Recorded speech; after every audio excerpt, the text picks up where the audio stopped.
All right, what's going on, everybody? So it's been a while since I put a video out. I just got released from prison. No, I'm just joking. It's just a joke.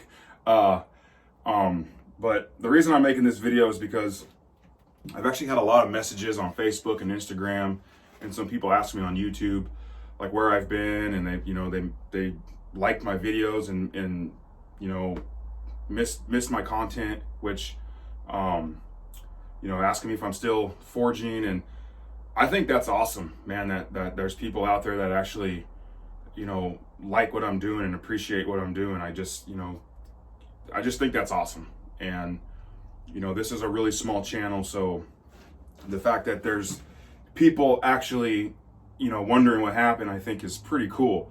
But some of you know, and some of you don't, but for the ones that don't, I do have a full-time job, and I work as a heavy equipment mechanic.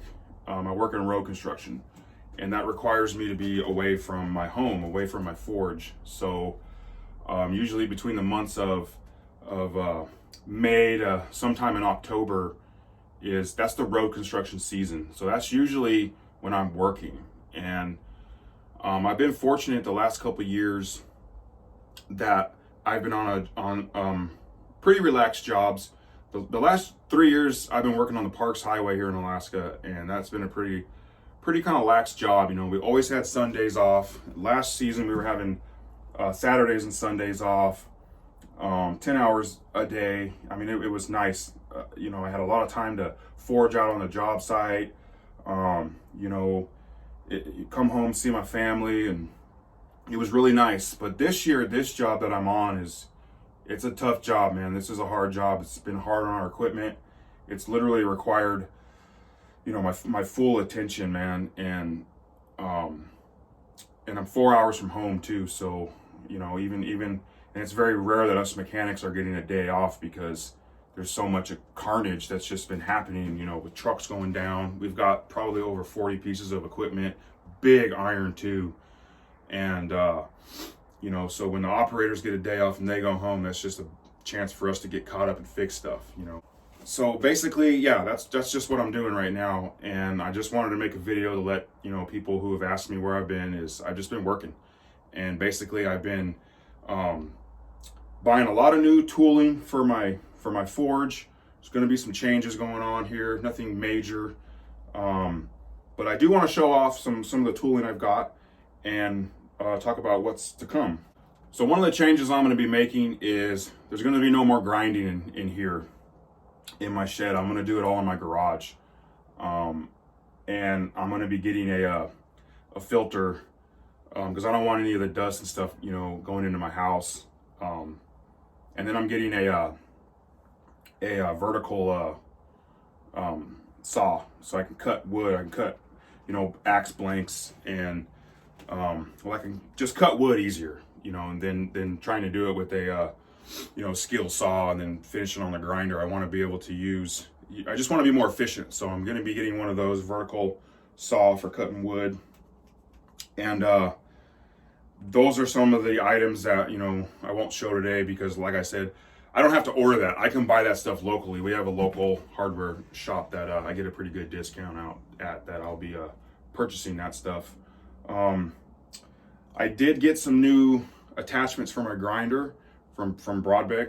I got their integral bolster attachment, which you have to put that all together. It's actually still in the box in my garage, and maybe I'll insert a picture of what it looks like.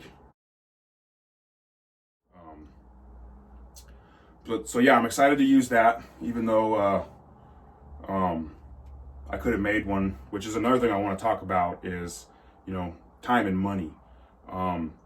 I don't know if you guys are familiar with Adam DeRozers, but I did take a class with him back in May. He came out here to a fringe shop of mine, and we did an integral class, and had a lot of fun. I learned a lot from that guy. Holy crap. But he showed me his integral attachment that he uses, and he made it, and I don't think he spent over $50, man. And I could have made that myself. And most of the tooling that I've purchased, I could have made myself too. Now, especially now that I have a lathe and a mill. But basically, I just kind of want to show you guys what I got, and talk about the time is money thing. and I'll go into that right now. So working full time wrenching, I actually, I do pretty well for myself. I work about 87 hours a week, is what I've been doing every day, 12 and a half hours a day. The half hour of the day is usually we're just standing there for a safety meeting at the end of my shift. I've also been working nights too, which is even harder on you, man. But I don't want to talk too much about work. But anyways, so like I said, I have a really busy winter coming up. I don't want to make this a really long, dragged out video, but it probably is going to be, but whatever. But I have a really busy winter ahead of me. I have a lot of axes and hammers and a couple knives that people have already paid for. Like I'm pretty busy.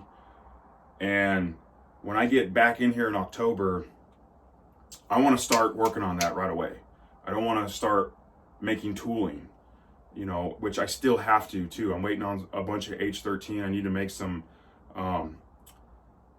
axe segments, which is, it's hard to find people that are willing to make tooling, like drifts and punches and stuff from, not so much punches, but like axe drifts, hammer eye drifts, stuff like that from H13. Holland Anvil's actually casting H13 drifts, axe, a small axe, a large axe, and some segments, and a tomahawk drift, which I bought their tomahawk drift, but they're out of everything else because their stuff sells fast. So anyways, basically what I'm getting at is when I get laid off from my job and I come back here in the winter, because there's no construction that happens in Alaska in the winter. I forge all winter long. So I want to go right to work. I don't want to have to make tooling. I want to minimize the tooling I have to make least as possible because I'm really busy. And on top of the orders I need to fulfill, I need to get an inventory going. And because I would like to get my stuff into craft fairs and stuff, and the Alaska State Fair one of these days, which is a year from now. We just had our fair, but that's a goal of mine that I want to do. I want to set up a booth out at the Alaska State Fair and just various craft fairs they have. And it's also nice to, I get so many people that ask me, if they could stop by and look at something that I have for sale, and I just don't have anything. Everything I have is either made to order or it just goes instantly. Mostly everything I make is made to order, but I really need to get an inventory going. So that's a goal of mine. Like I said, I'm going to be really busy this winter, and I'm fortunate enough that, everything that I sell, it goes right back into my forge. I take the profits and stuff and I just put it right back into my forge. I just, whether it's fuel, abrasives, or some tooling that I've purchased. But some of this wasn't from, sales over the winter. It came out of my own pocket because I want to invest in my forge. Because my goal is to build this into something, to get away from it to be a hobby.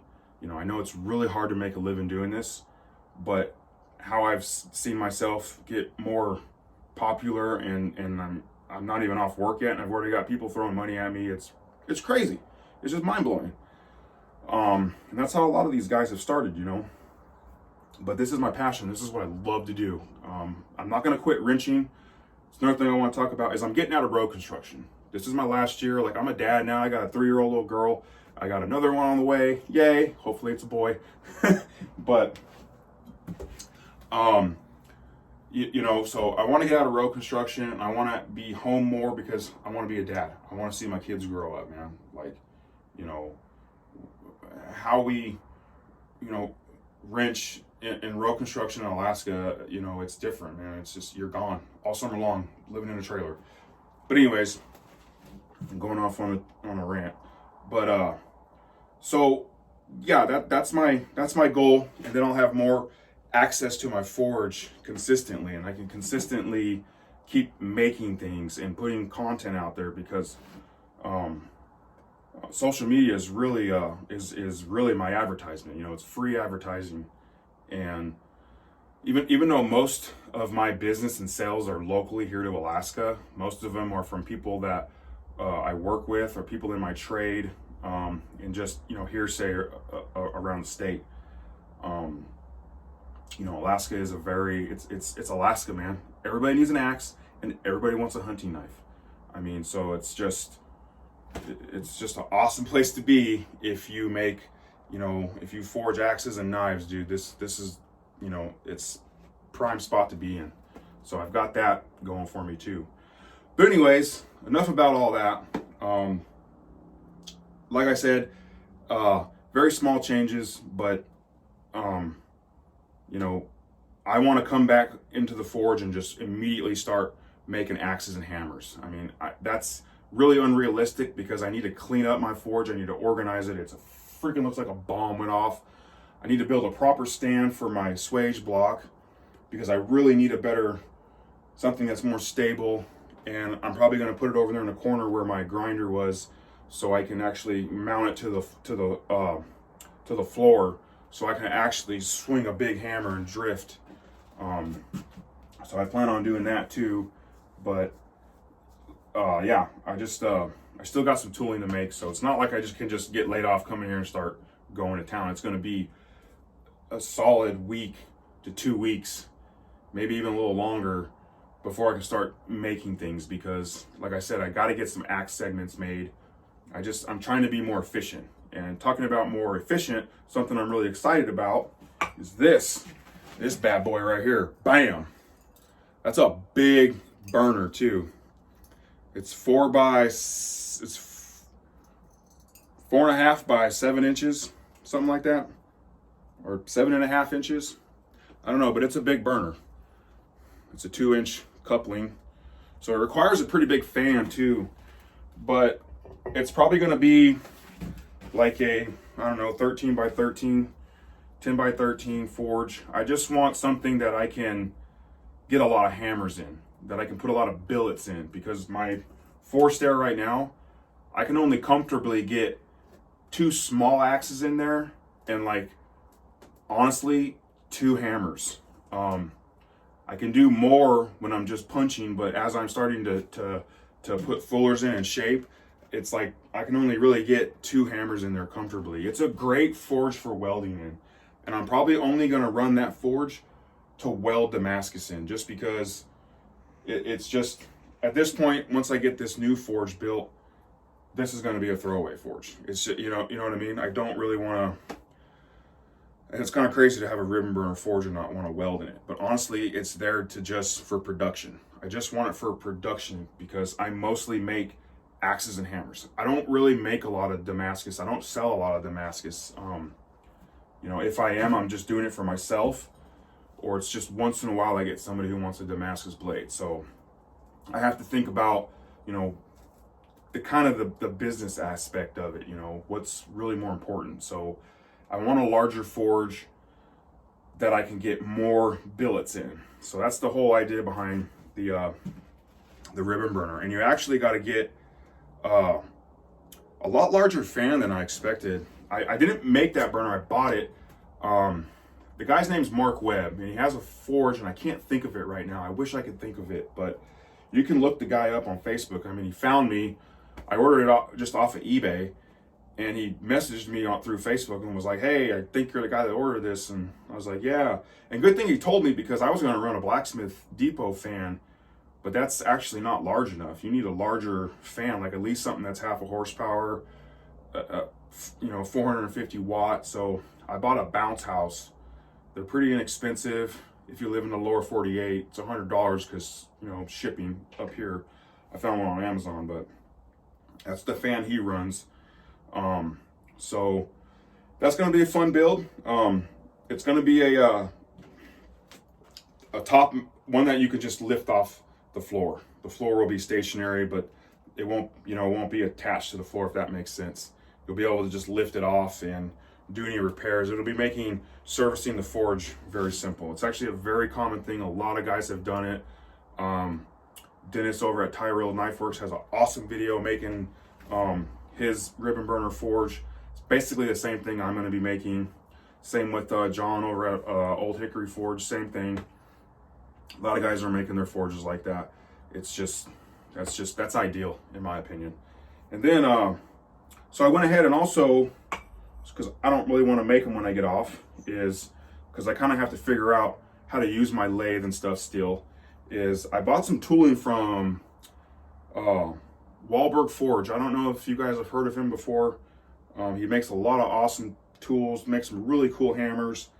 But I contacted him and he made me some, this is an axe eye punch. And this is the collar, call it whatever you want to call it, that they go in. This is for this is a hammer eye punch. And he did an awesome job on these, man. These are awesome. They are very well made. They're H13, which is all I'm going to use for press tooling punches. And I'm really happy with them. And this sped me up by weeks.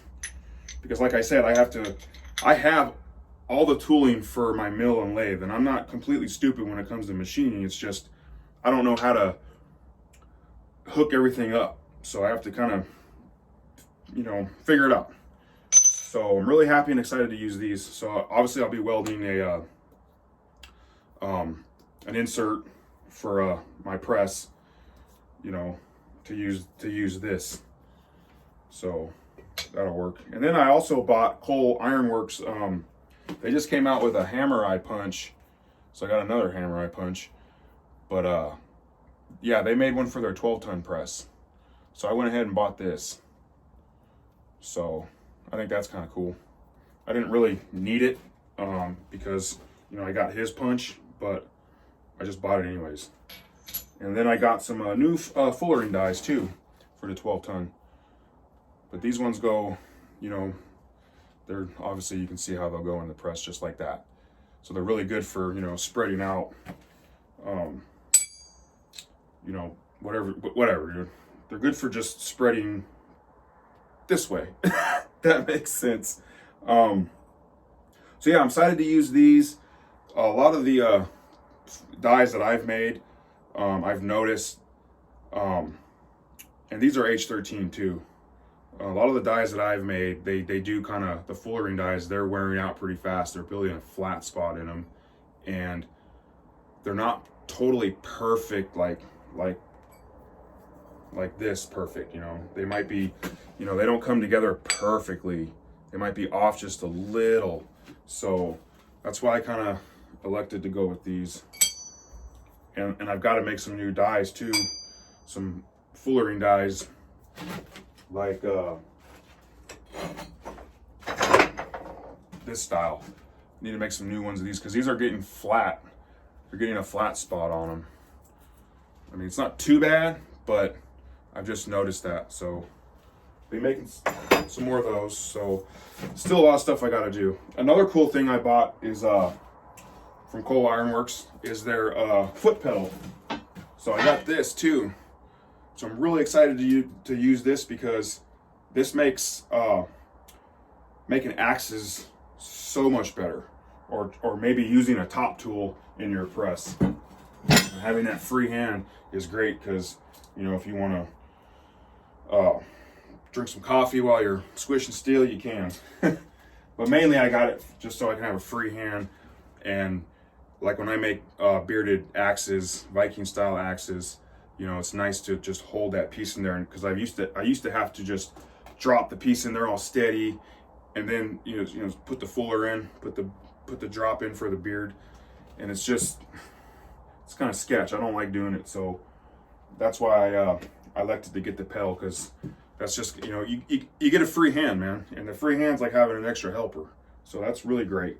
And then another thing I think is really cool is when we were replacing, our day mechanic had to replace an air tank on a 773 cat haul truck. So I saw this in our steel pile and I was like, holy shit, that's going to make an awesome small forge. Something I've been wanting to is a really small forge. I know that might look big, but I'm probably, I'm going to be cutting the ends off of it. It's kind of cool too because it already has feet on it. But I'll be cutting the ends off of it once it's insulated. The chamber's only going to be, maybe a 4-inch chamber. It's going to be really small, and I'm going to cut it down so it's a little short, but I want to keep the feet on it because that's, you know, it's already there. But it's going to be a Venturi burner, single burner, but a really small forge, man. Small burner. I just want something that I can put a knife in. I don't want to have to fire up a big forge on my ribbon burner or this larger forced air forge. I just want a really small forge that I can just put a knife in and forge a knife, so I don't have to, you know, fire up those. So that's the plan with that. It's something else. This is super petty, but I got a I bought a handle brooch. Bought this from Pops. You can actually make a brooch really easy. I was actually shown how to make one, super simple, but I seen it on the site when I was looking for some handle material. I went ahead and just bought it.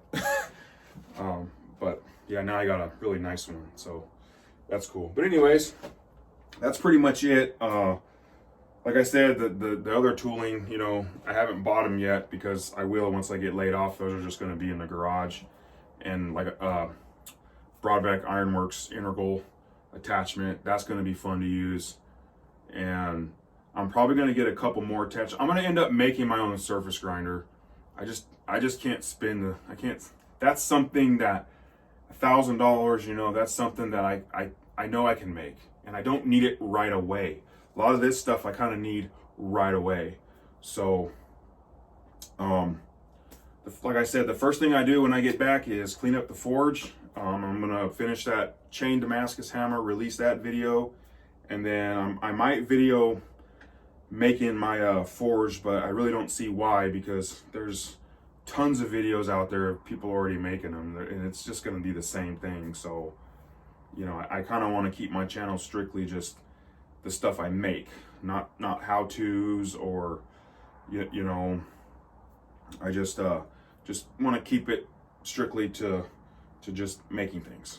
And I've got a lot of cool projects coming up, a lot of awesome ideas, crazy ideas for some crazy hammers. You guys have seen my cable Damascus hammers and chain Damascus hammer, and I've got some other really cool ideas. Don't really want to give them away yet. But so yeah, I got a lot of cool projects coming up. So I haven't disappeared. I'm still here. I'm just working my full-time job. And like I said, a couple more weeks up north, and I should be back here probably, you know, first, I'll be in my forge working probably first to second week of October.